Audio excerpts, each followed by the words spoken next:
Hello and welcome back to another episode of our Limitless podcast with me, Alid, and apparently we're not allowed to say it, resident expert, Kim. So today we're going to talk about self-harm and suicide, not as kind of separate but togetherness, because we felt that they kind of go hand in hand in a lot of aspects, don't we? Yeah. So I do have some questions that are on my phone because my memory is shocking.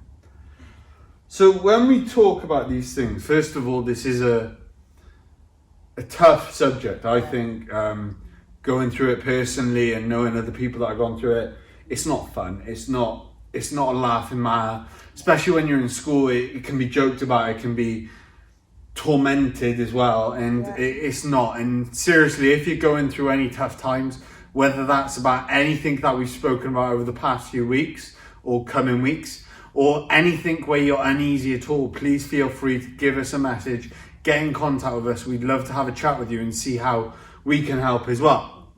So, in relation to self-harm and suicide, first of all, what is it? Right, well, I guess we'll kind of have to separate the two a bit, obviously. Self-harm is almost self-explanatory, actually. It's harming oneself. Now, that can be in quite graphic ways, by cutting oneself, burning yourself, all sorts of things like that. But do you know what? It can also be about denying yourself things. Okay. I would link it closely to the last podcast that I did on eating disorders, because to deny yourself or force yourself anything is harming yourself. Yeah. And at the end of the day, the root of all of it is about having or the need to feel something. For me personally, in many ways, it was the not feeling the emotional pain that I couldn't deal with and didn't even want to go there. Okay.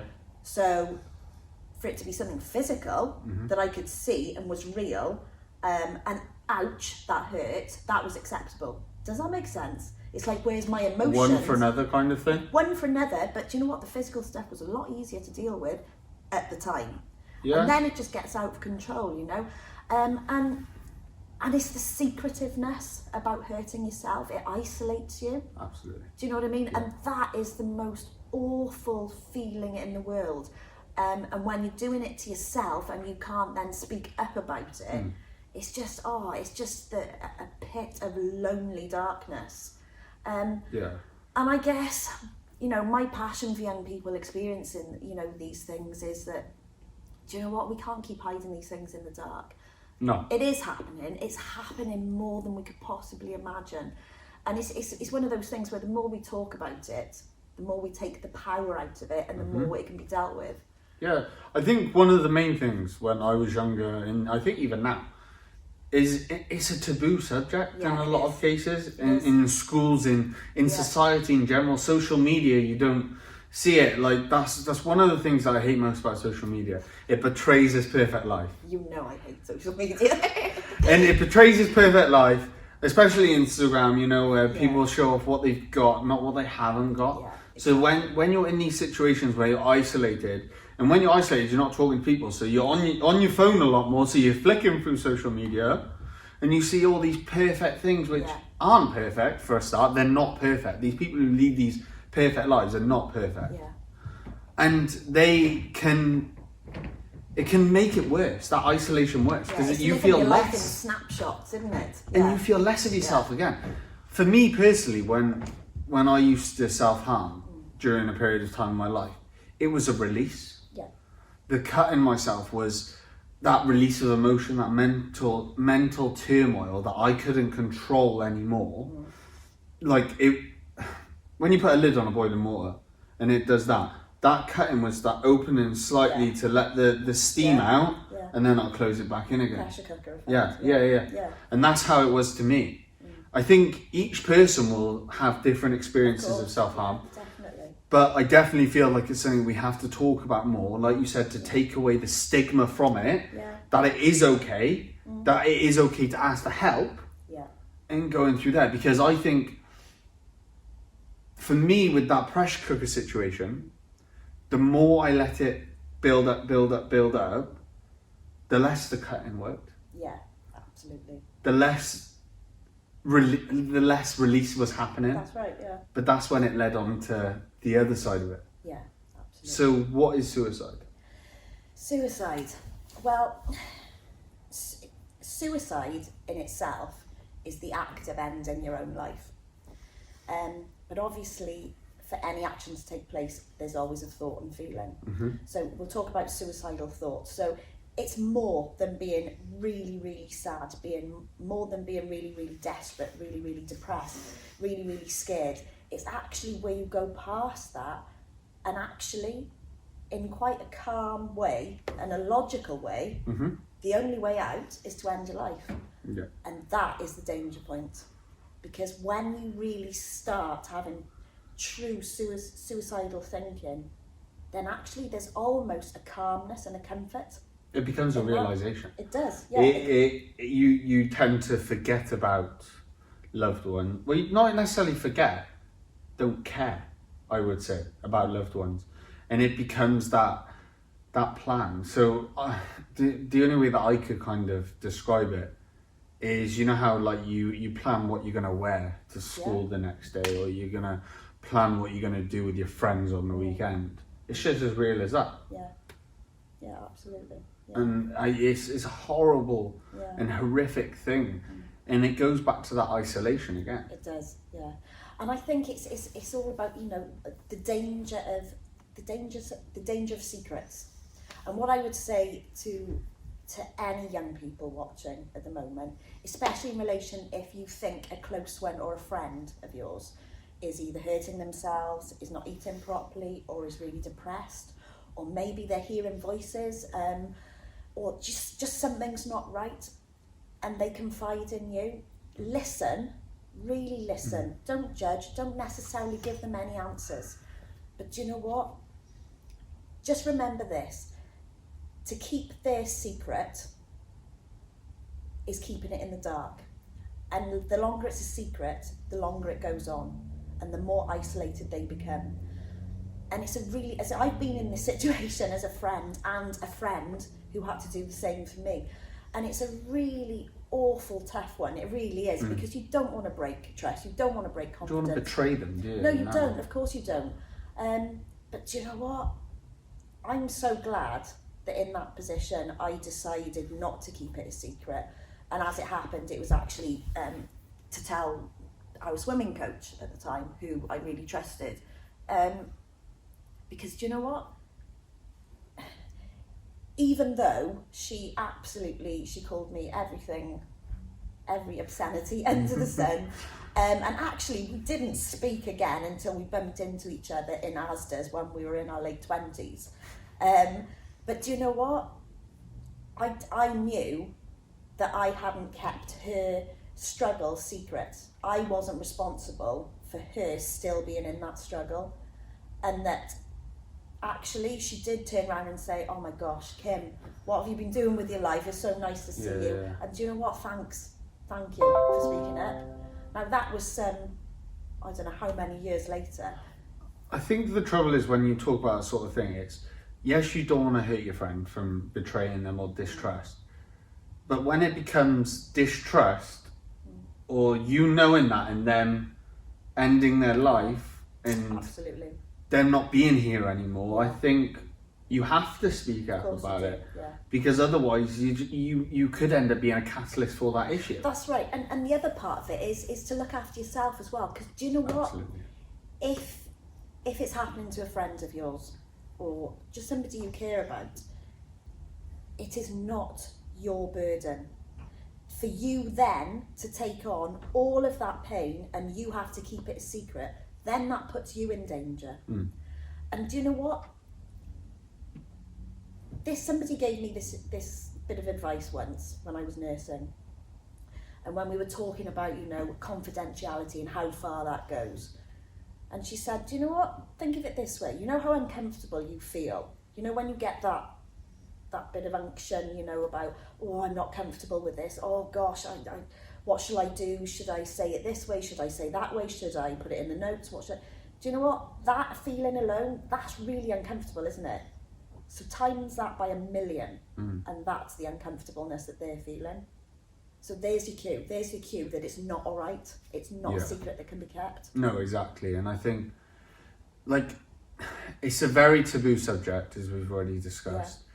Yeah. And sometimes we think, oh, it never happened to me, it'll never happen to me. But it is a very common, real thing, especially nowadays. Yeah. I think the pressure, especially this past year, that's been put on young people as we've experienced COVID-19, and realistically, kids have been thrown into adulthood because they've been stuck at home. They can't see their friends. Like, it's like when we go to work and stuff like that, you know. But how does self-harm affect someone in their, like, day to day? Oh my gosh, it affects them in so many ways. And one of the obvious ways, especially when somebody is cutting themselves, just by what they wear. Long sleeves. Yeah, long sleeves. Yeah, tracky bottoms. Yeah, hoodies. Anything. Because do you know what? Somebody that's hurting themselves isn't necessarily going to be displaying it for the whole world to see. It's a very, very private, almost shameful thing. So that in itself becomes torturous for the young person. So, you know, even about what they wear, about can they go and play football? Can they go and play basketball? Can they go swimming with their friends? Well, no, they're probably not in the right frame of mind that they would even want to do that. But the point is they haven't got the choice because they have to cover the pain and the hurt. Yeah. And it makes it more and more and more of a secret. So you can see how somebody very quickly becomes so isolated. And as you were just saying about everything is on social media, do you know what? It worries me, it really, really does, because there are those young people that are hiding all of these things, and now they haven't even got to try and hide these things. It's actually really easy. So I just really encourage young people, if it's you, reach out. There's going to be websites, obviously, that we'll put at the end, and free phone numbers, and all of these are free. All of them are immediate. All of them are experts. Nobody's going to run telling your teacher or your mum necessarily. Yeah, it's not about, you know, making it that you have to deal with it head on. It's about giving you somebody, whether it's online, on a chat, on the end of a phone, or even in person, that is just going to sit and listen to you. Because do you know what? As I said before, your feelings, your thoughts, they are worth as much as anybody else's. You are worth as much, if not more, than anybody else. So sometimes, you know, when we've been isolated and we've had all of these traumas and all of these behaviours that are going on in secret, don't forget the only person that is constantly hearing all of those negative things is yourself. So just by you having those thoughts, I'm not good enough, I need to do this, I can't cope with this, so I'll do that. It's all me, myself and I. And I don't mean that in terms of, oh, pity you. No, I'm serious about it. Actually, we are the ones persecuting ourselves. We are the ones hearing our own voices. And just literally to have somebody. And do you know what? The beauty of things on a web chat is actually just typing something out. Writing something down is so much easier than trying to put it into words. Oh, absolutely. But there are people there. They are all over Wales, they are all over the UK, and they are accessible 24/7, and they are free and they are confidential. And I think one of the main things is when you're in those situations, when you're in those isolated, really low moments, when you feel like you're in a hole which you can't climb out of because it's so far up, you feel like you're the only person to have ever gone through this. Yeah. Whereas guys really understand that. A lot of people, I've been through it, I know other people here have been through it, and we want to help. Yeah. We don't want to hinder. We're not going to run off and tell your mates what's going on and kind of make it worse for you. No. At the end of the day, people came and got us out of these holes.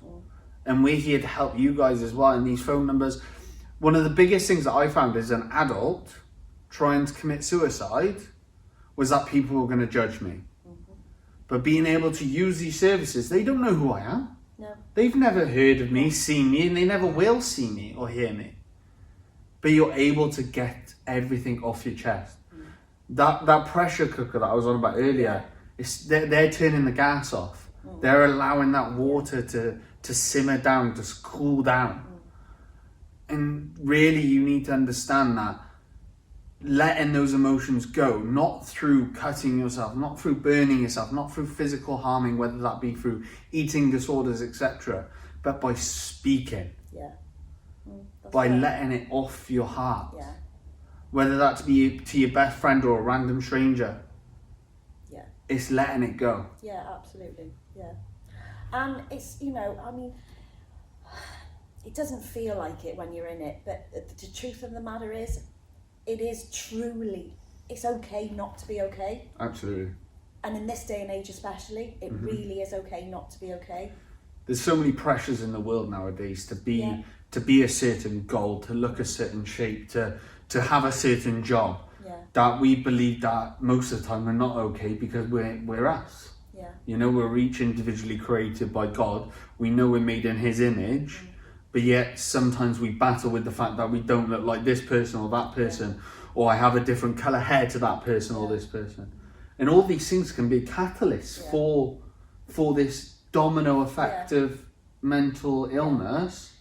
And I think, you know, just going back to the analogy of, you know, everything is in snapshots now. It's all visual. Well, look at it this way, and this is the way I always used to try and look at it and to try and help young people, is to say, look, the way things are going, because back then, you know, everything wasn't social media. It was coming, but it wasn't quite there. But nowadays, it's only, at the most, it's like 60 seconds of anything, if that. So it's like we've got this catalyst or catalogue of perfect snapshots, or everything's going too fast, or everything's going backwards, but we forget we've got a pause button. Yeah. So just hitting that pause, if that hitting that pause is just to offload it to somebody else, that in itself just gives you a bit of space to put things in order in your head, and sometimes that's the greatest help of all. Yeah, absolutely. Like just that taking a step away from it all. Yeah. And just talking. Yeah. Just literally talking and getting things off your chest. Whether you may think it's completely minimal, but that may actually help you sleep better for the next 3-4 weeks, you know? Yeah. Like, I think even when you've come through the other side of everything and you've got through the self-harm and the suicidal thoughts and everything like that, you still need to talk to people. Yeah. Otherwise it's going to build back up, isn't it? And you still need to, it's not a one-trick pony by where it's all solved after one kind of session of talking to someone or whatever. But it is that continuous building of relationships and having those people around you that you can wholly trust. Yeah. You know, and that works both ways as well. I've got relationships where I can speak to them and they speak back, you know? Yeah. And I think it's just, you know, developing your own bar of your surroundings and what's acceptable and what's not. And do you know what? Every single person, every one of us deserves to be creating and living in a culture where it's truth and honesty. Yeah. And your honesty is valuable. So is everybody else's. And if we continue to keep things in the dark and we continue to keep all of these subjects taboo and we continue to keep them, you know, oh, don't want to talk about that, or it's just a teenage phase. Yeah. Do you know what all that does? All it ever does is keep things very, very small and closed in. And that's the complete that's the complete opposite of anything that is truthful and honest. I mean, you know, as we've said before, and as Ash said before, do you know what? Give it a go. Pick up the Bible. Yeah. Do you know why? Because actually there's a lot in there that is, you know, we think that this has come from all these clever psychology books and all sorts. I spent a lot of money after I did my training on getting further training, and actually if I'd have just looked in the Bible, that's where it all came from, and I paid a lot of money to have this certificate at the end to be able to say that, and perhaps I didn't need to. So but yeah, you know, it's all about truth and honesty, and everybody deserves the right to just speak in truth. Yeah, definitely. And I think as well, like, struggles have always been around in different contexts and especially different ways, because the way we have technology now, it wasn't there when the Bible was written. And for me, one of the most profound kind of realizations of potential self-harm that I could find in the Bible is actually the book of Job. So Job was a very faithful servant of God. He was a complete, he just followed God with his heart completely. He was a true servant, a true disciple of God. And one day the devil actually communicated with God and said, let me put him to the test. And God had complete and utter faith in Job. He said, yeah, crack on. So the devil started tormenting Job and putting him through some horrific things of boils all over his skin and mutism and isolation. Again, it's that isolation side of things. And Job was really at a point by where he was so faithful to God. He was like, why are you doing this to me, God? And it was to put his faithfulness to the test. But Job got to the point of isolating himself, not talking to anyone, talking about killing himself because of the pain he was in. And that realization can be today as well, that we can be in that pain and not understanding. But God always watched over him. Yeah. And God always made sure he was going to be okay. Yeah.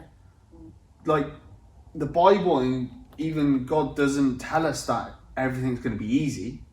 He actually says the opposite, that we will face trials and tribulations. Yeah. But there's always a way out. Yeah. And I think it's that thing of just, do you know what? It's okay to accept and believe that it doesn't always have to be that hard. And for me, the simplicity of understanding that this is how it is. Humans, as much as they love you, as much as you love them, in their human nature, we will always let each other down. Absolutely. He will never change. Absolutely. Yeah. And once I came to understand and accept that, it's just that automatic safety bubble, Yeah. So even when things are really hard, Yeah. sometimes really awful things happen. It doesn't mean that they won't happen in life, but it's just that knowing that you haven't got to just find the answers or stop the pain or stop the feelings or have somebody else do it for you. It's just that he is there and he will just walk through it with you.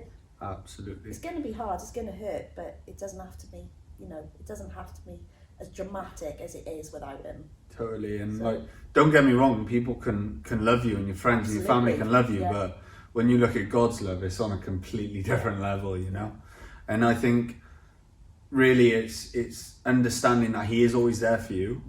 And you can always talk to him, don't get me wrong, and he can help and he will help and he has helped me. But speaking to other people as well is really key to this all, because we don't want you to end up in a position by where you're considering these things.